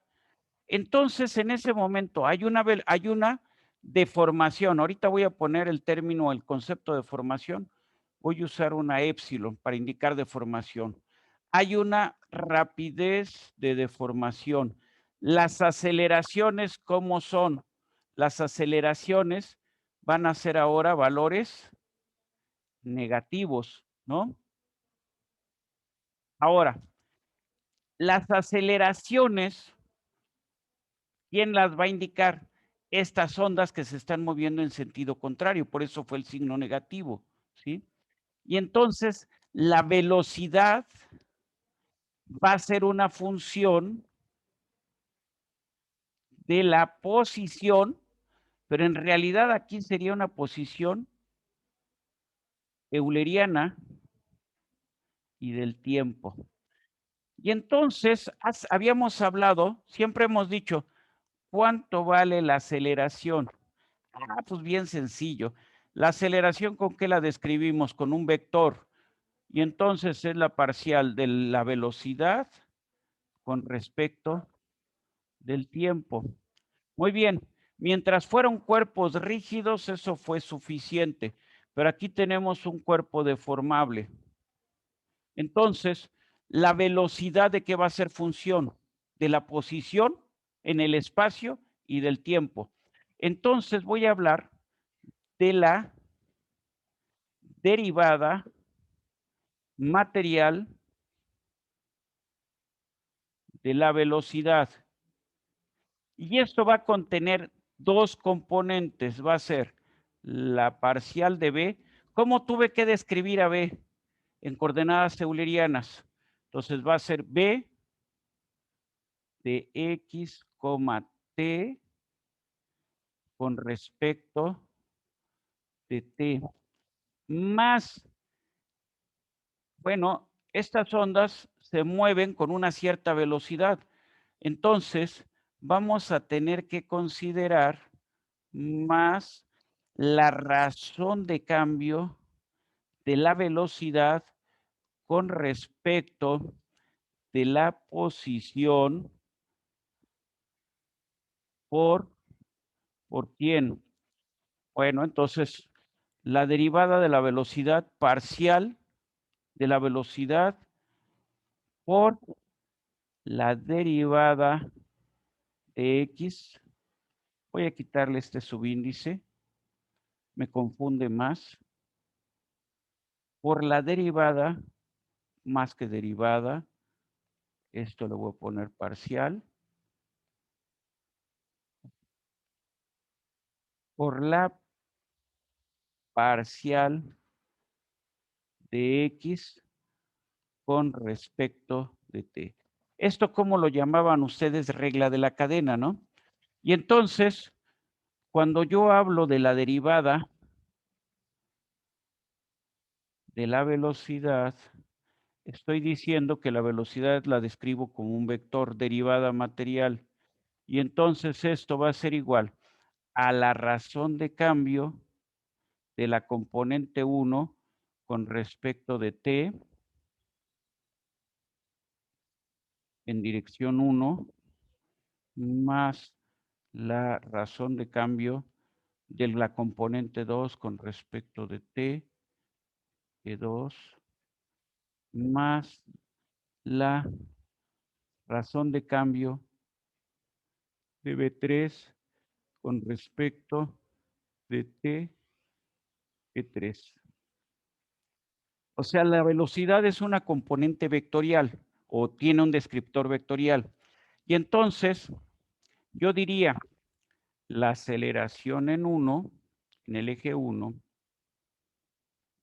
es igual a la derivada material de la velocidad en 1 con respecto de T, es igual a la parcial de B1 en X, T con respecto de T. ¿Esto qué sería? Esta es la aceleración de todo el cuerpo, ¿sí? Para ese tiempo. Más la razón de cambio de B1 con respecto de X1 por la velocidad 1 más la razón de cambio de B1 con respecto de X2 por la velocidad 2 más la razón de cambio, la parcial de B1 con respecto de X3, velocidad 3. Este término que habíamos puesto arriba, que representa razón de cambio de la posición con respecto del tiempo, ¿esto qué representa? Eso es velocidad. ¿Estamos de acuerdo? Entonces, simplemente estoy rompiendo con todo lo que ustedes estaban o consideraban que era la verdad absoluta. Les estoy diciendo que como les definieron la aceleración no es cierto.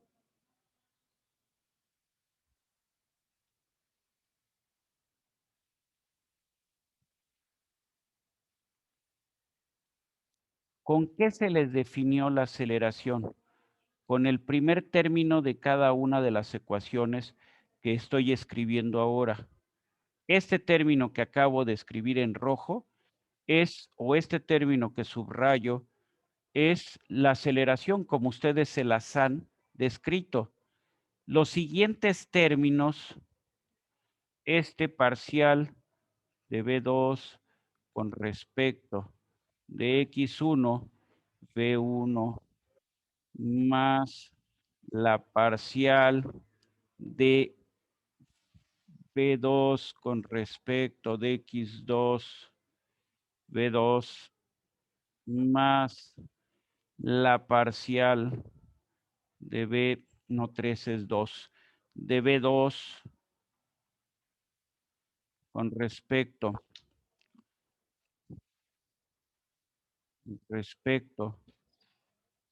de X3, B3. Estos términos que he puesto en negro, ¿qué representan? Son términos que provienen de la deformación del cuerpo. El globo, ¿qué le pasó? Pues en el primer instante estaba como ahí lo dibujé, pero conforme avance el tiempo, ¿qué le va a pasar al globo? ¿Qué es lo que le va a suceder? Pues las partículas, las de atrás, siguen viajando hacia el frente hasta que se encuentren con estas ondas. Y entonces, a final del cuentas, el globo se va a deformar. No sé si quedó la idea. Se va a deformar Profe. así. No sé si está la idea. Sí. ¿Sí? De hecho, antes de deformarse tanto, se va a romper. Entonces, de ahí entramos en otro negocio.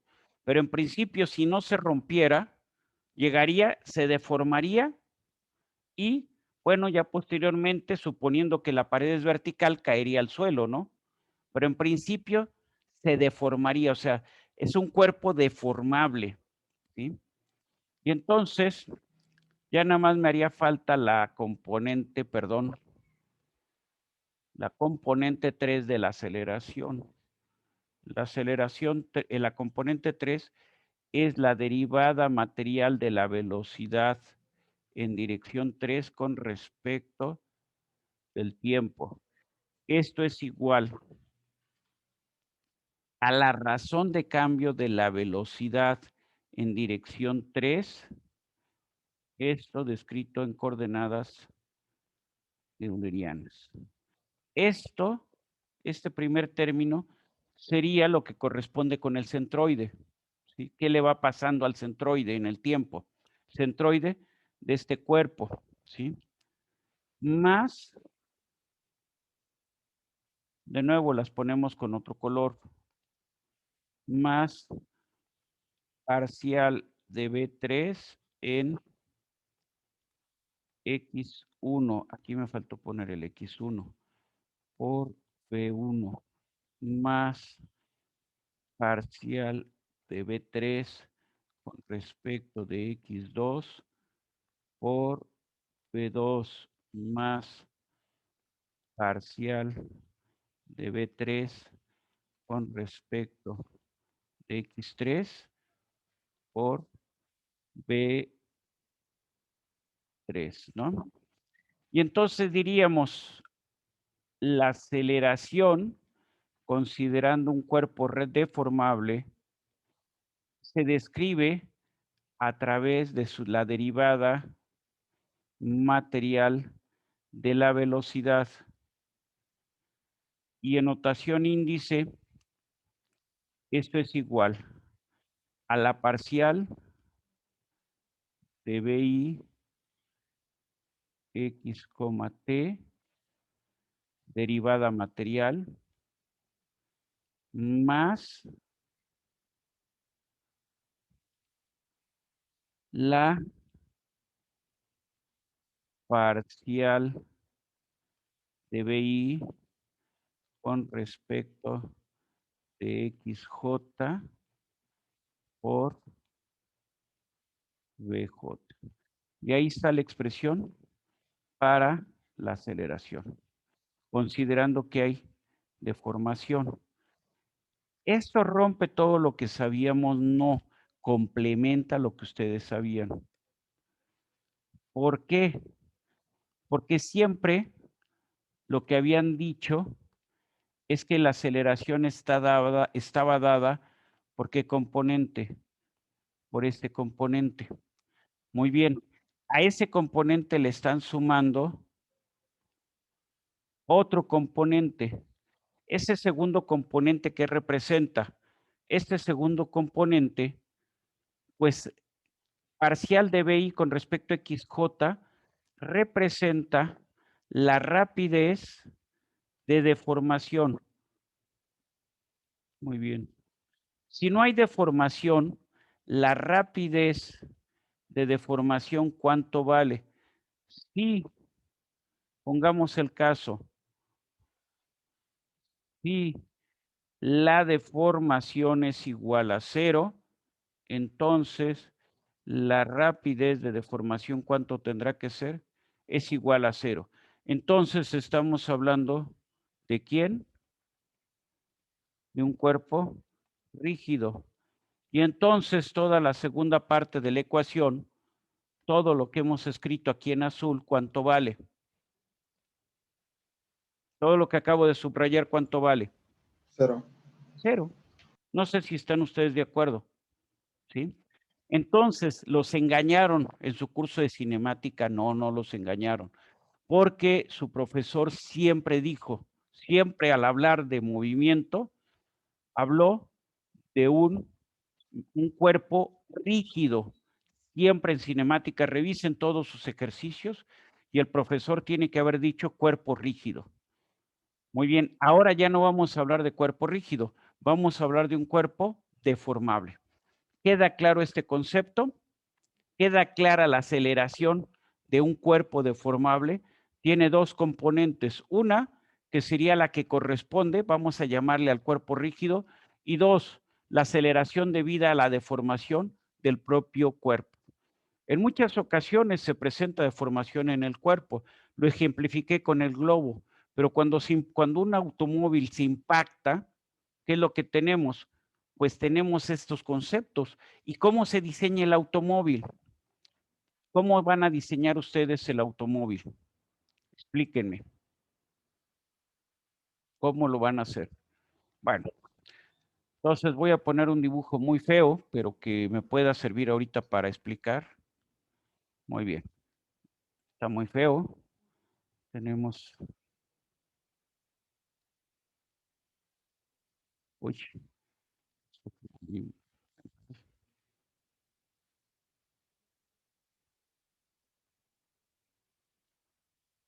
Bueno, lo voy a dejar más, más...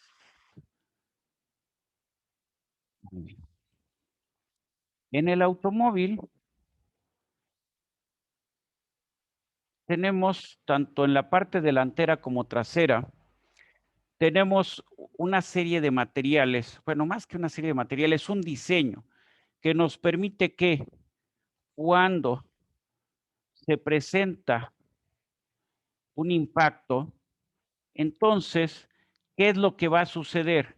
Un impacto representa ¿qué? Representa energía cinética. Y esa energía cinética, ¿qué tenemos que hacer? O sea, vamos a pasar de una velocidad V1 a una velocidad V2 en un intervalo de tiempo muy pequeño. Entonces, la velocidad, podemos relacionar el movimiento con la energía cinética, ¿sí? Y entonces, la energía cinética, ¿en qué se tiene que disipar? En el chasis, bueno, En el chasis, así es. O sea, se tiene que disipar deformando, vamos a ponerlo con otro color, deformando lo que es el chasis, o sea, deformando esta parte y manteniendo dentro de lo posible esta zona, dentro de lo posible, ¿sí? Manteniéndola con mínimas deformaciones. A 200 por hora, en un vehículo comercial no hay mínimas deformaciones, pero piensen ustedes en los autos de Fórmula 1. Todos ustedes nacieron pues prácticamente ya en este siglo, a lo mejor a finales del siglo anterior. Pero a ustedes, pues si ven las carreras de Fórmula 1, hay accidentes. Les preguntaría ahora, ¿qué tan frecuentes es que los pilotos mueran en un accidente en una carrera de automóviles? O que sufran lesiones muy graves. no es tan común. No es tan Actualmente ya común. no, pero el siglo pasado sí. Así es, actualmente ya no, pero en el siglo pasado sí. O sea, esos carros, ahora me voy a un carro común y corriente, esos carros que se hacían esos vehículos que se hacían en los años 50, 60, 70, ¿sí? Pues eran carros muy pesados, con lámina muy gruesa, pero no protegían al ocupante. Ahora son vehículos de lámina muy delgada y ustedes dicen, es una porquería, si el choquecito fue apenas a 30 por hora, muy bien, y el carro se desbarató. Bueno, ¿qué prefieren ustedes? ¿Que se desbarate el carro o que se desbaraten los que van en el interior? Ustedes me dicen. El coche. Pues Claro, sí, pues el coche. el coche tiene reposición, nosotros ya no tenemos reposición, no somos gatos para tener 7 vidas, ¿no? Entonces, se ha diseñado el chasis del automóvil, ¿sí? Para que se deforme al momento del impacto. Imposibles tampoco puede hacer. Si va a 200 por hora, pues por más que se haya diseñado. Pero en el caso de un Fórmula 1, en donde los impactos pueden ser a 200 o más, estos sí se han diseñado y entonces ahora normalmente el piloto sale por su propio pie. Pero si nos regresamos y vemos una película de la Fórmula 1 todavía en los años 70, vamos a ver que esto era, pues no voy a decir que una carnicería, pero era bastante frecuente que hubiera accidentes graves, o sea, con pilotos que quedaban en un estado muy crítico o de una vez pilotos que fallecían. Entonces, ¿en qué cambió? Cambió en el diseño estructural para hacerlo más seguro, ¿sí? No sé si está la idea. Entonces, ¿qué preferimos? Tener un cuerpo indeformable, como sería en un auto de los 50, y tener un impacto, pues, ¿qué es lo que va a suceder? Pues si tenemos un cuerpo indeformable, toda la energía, pues no se disipa y nos va a llegar a nosotros. No sé si está la idea. No sé si se entiende el concepto de la, vamos a decir, de que la aceleración, una parte corresponde al cuerpo rígido, ¿sí? Al movimiento de cuerpo rígido, y otra corresponde a la deformación que sufre el cuerpo. Si nosotros tenemos un cuerpo rígido, la segunda parte de la ecuación, pues no la consideramos. Eso es lo que habíamos hecho hasta ahora. Pero como ahora hablamos de cuerpos deformables, pues ahora sí tenemos que considerar esto. Y para considerar la deformabilidad, ¿qué término es el que va a aparecer aquí? El gradiente. Este término que tenemos aquí, este término, el primer término que es el gradiente, ¿sí? Gradiente de la velocidad. Si el gradiente de la velocidad vale 0, pues el segundo término se hace 0 y no hay efecto de la deformación del cuerpo. ¿Lo podemos dejar aquí? Ustedes me dicen. Sí, profesor. ¿Sí? ¿Hay Pero dudas? Bueno, No. seguimos con la misma metodología. Ya debe de haber aparecido su tarea. Empiecen a ver qué pueden resolver. Empiecen a ver las dudas y cualquier duda a partir del lunes las vamos a revisar. O si me mandan un correo con alguna duda particular, pues adelante. Cristian, dígame usted. Disculpe, profesor, esta última presentación número 4 también la va a subir a Classroom.